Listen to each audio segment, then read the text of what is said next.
Wake up the stars tonight. We'll be burning on and on, building a brighter light where no one knows, a place untold. Give me a hand tonight, and everything will be alright. We'll run away into the fields of gold where dreams are grown.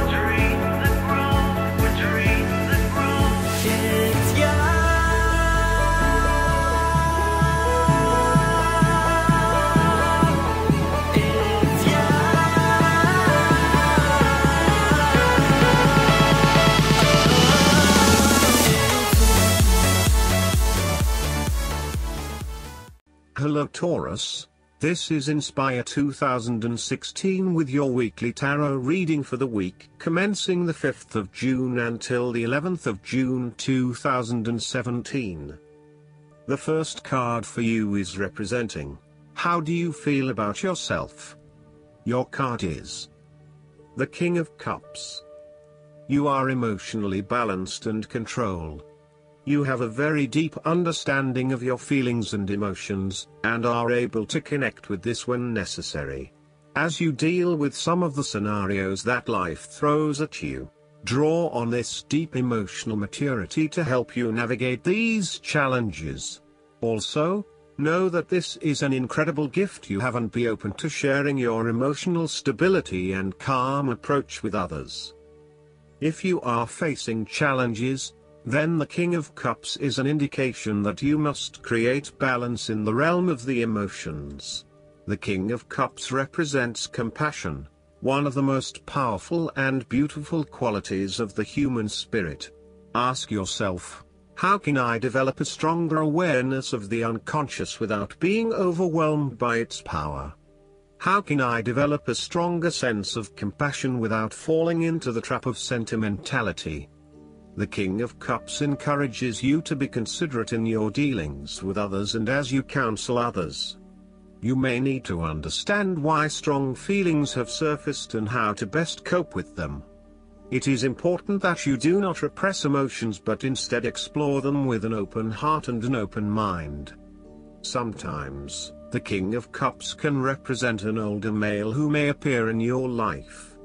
This card represents a man of business, law or divinity, who is kind, considerate and willing to take responsibility for his actions.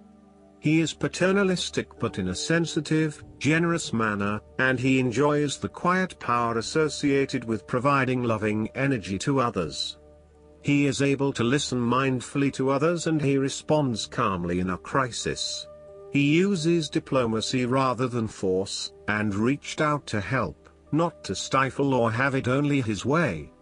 Similarly, the King of Cups shows you generosity, graciousness, love, calmness, caring and will give you his healing ways. He has power in the business world and loves law and order. You would love him to be your doctor. If there were a crisis at hand, this is someone you would hope to have near. The King of Cups is highly diplomatic and politically correct. He has a real talent at being able to balance the needs of many people and keeps everyone working together harmoniously and productively. He knows how to show care and sensitivity as he leads others towards a common goal.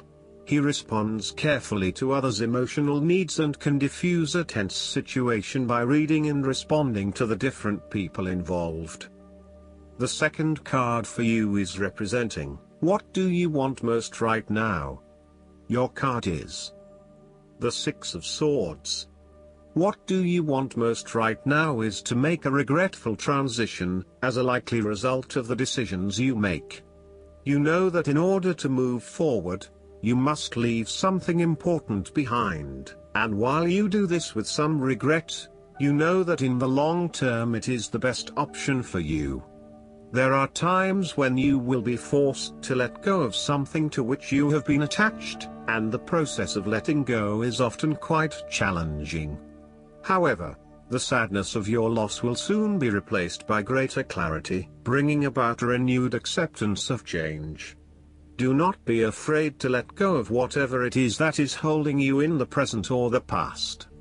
Instead, look to your future and choose the best option that has the greatest long-term potential. There are going to be some hard decisions and some compromises that you will need to make, but this is ultimately a rite of passage that will take you into a new phase of your life. You need to realize that you are now headed towards a much better position in life. You have endured, or are currently enduring, a difficult life transition, but as a result, you will be more able to deal with what may come. Do not dwell on the past or what you have left behind. Instead, use this as an opportunity for changing your beliefs about yourself, moving away from whom you used to be and towards whom you really want to be.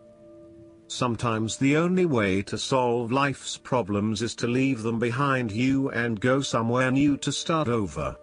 While it may feel as though you are giving up or being a coward, escape is often the only approach left when all others have failed. The important thing now is that you chart a new course that will lead to greater happiness and joy. The Six of Swords also shows the need to draw upon a state of mental clarity, logic and objectivity in order to examine where you have been and where you are going. This mental clarity will also serve to smooth the way ahead, and make the passage from negative to positive as peaceful as possible.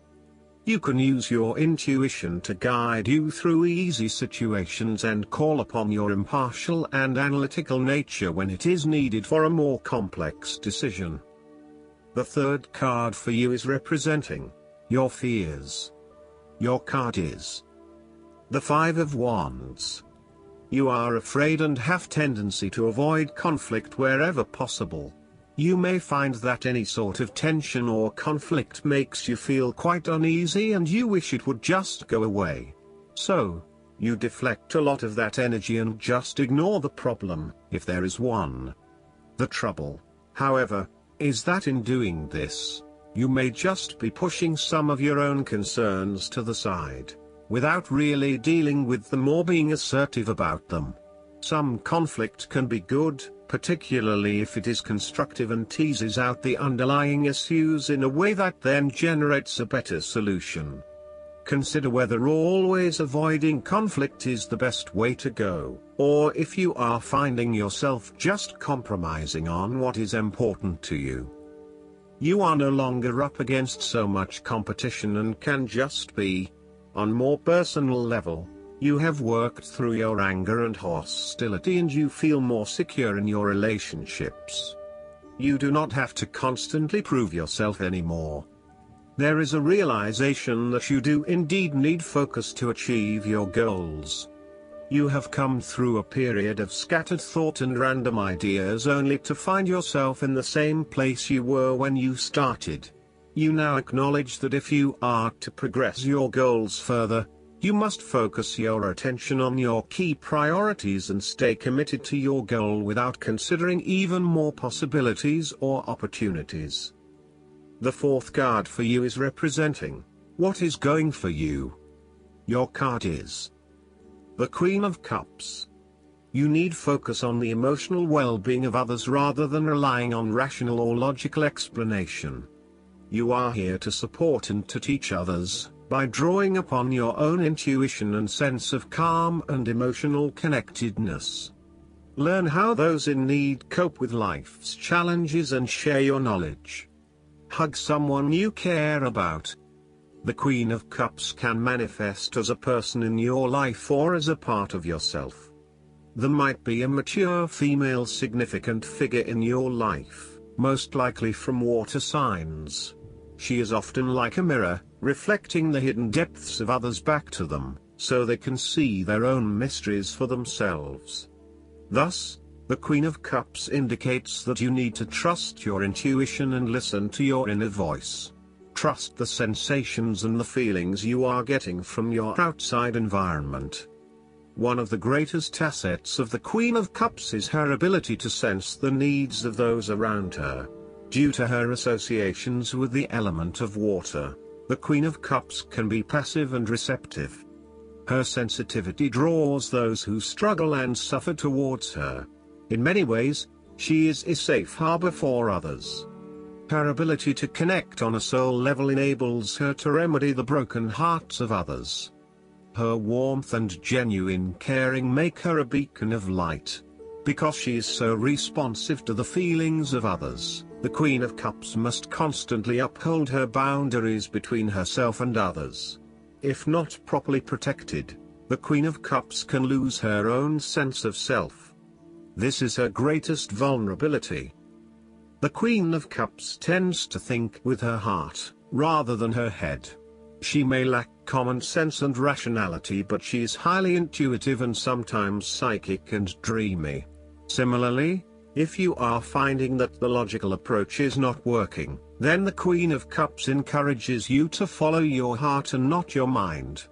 You may be required to turn inward and explore your emotions about a particular situation. The Queen of Cups symbolizes achievements made possible by the use of imagination and creativity. This is a woman who is highly imaginative and artistically gifted, affectionate and romantic in outlook. She is often involved in creative or literary pursuits, and enjoys art, good music, literature and things of beauty. Therefore, you may be more inclined to pursue creative projects, particularly if it acts as a form of self-expression. The fifth card for you is representing what is going against you. Your card is the Nine of Wands. You may be afraid and hesitant to make a long-term commitment. You may be feeling as if life is all work and no play, and you may feel overcome by responsibilities or a lack of support from those around you. You may also be lacking the necessary resources, such as finances, skills or time, in order to deal with the challenges head-on. As such, you are hesitant to make any commitments in fear that your responsibilities will become all too much. You may also be more inclined to be a little on edge and on the defensive. The boundaries you have set around yourself are now becoming your cage, locking you into your old habits and behaviors. Be careful of dwelling on past frustrations and grievances. Just try to let go. You need to be mindful not to make assumptions or hasty judgments. Lighten up a little and return to the Eight of Wands, where you take life as it comes in all its various forms. Go with the flow and release yourself of the pressures you are feeling. A holiday or a break might do you some good, where you can re-energize and rejuvenate yourself. Sometimes, the Nine of Wands can indicate extreme paranoia or even schizophrenia. You may feel as though you are constantly under attack or are being watched. Oftentimes, this is indicative of a fear from within, rather than an actual external threat. Counseling or psychological help is advised. The last card for you is representing the likely outcome that you may have. Your card is the Three of Pentacles. Ultimately, you will experience prosperity and success in your goals, only if you continue to work toward the fulfillment of your dreams and do not allow disillusionment to dampen your enthusiasm. You need to do work that is satisfying to you and that you can be truly proud of. What new beginnings are you experiencing in the material realm? Is there some project or creative venture you have been putting off because of fear of failure? The Three of Pentacles indicates that dreams can be made real with persistence, determination, and effort. The Three of Pentacles may also suggest that you need help to complete your work and can draw on the knowledge and experience of others. It may be beneficial to share your work with a partner, but only if they are as conscientious as you. At the core of the Three of Pentacles is the notion of teamwork and collaboration. In the card, we see a young mason working hard on building part of the cathedral. The two monks enter, with their worldly knowledge and spiritual understanding, to bring a new perspective to the mason's work. Even though their backgrounds, experience levels and knowledge is very different, they are able to come together to share their expertise in a way that creates synergy and improved results. There is no us and them or any sense of superiority. Rather, each person has something unique to offer and is willing to learn from others involved in the project. Everyone is getting the job done together and is contributing to the group through effective listening and sharing. This is a positive card to see when teamwork, collaboration and cooperation are required between parties with different levels of experience. The Three of Pentacles also points to the importance of feedback. The Mason is open to listening to the monks and taking on their feedback on his progress so far. His primary goal is to do a great job, and he knows that the monks will be able to help him get there. He does not take it personally but uses their feedback and input to continually improve in his work. Effective planning, management and organization are also key components of the Three of Pentacles. In order to accomplish significant goals, it is imperative that detailed planning occurs to ensure that all the components are progressing well. This card therefore reflects a time when it is essential to create a detailed plan and to follow a schedule. This is when good project management will pay off. Last but not least, the guidance card for you is the Grief Work. This card signals that your heart needs some healing from one or more losses. There's grief work to be done as a way of moving forward with your life. Already you can think of how this specifically applies to you. Unhealed grief is compounded by each subsequent loss. Although it's uncomfortable to mourn and cry, sometimes this is the only path to healing. That's why it's best to heal with an experienced grief counselor, grief support group, or trauma-trained therapist. Loss is one of the more painful processes of change, yet it can also help us develop compassion and more appreciation for life. I hope that you enjoy everything, and if you like the reading, just please click subscribe and you will get instant notifications every time we publish a new video right to your YouTube. Thanks.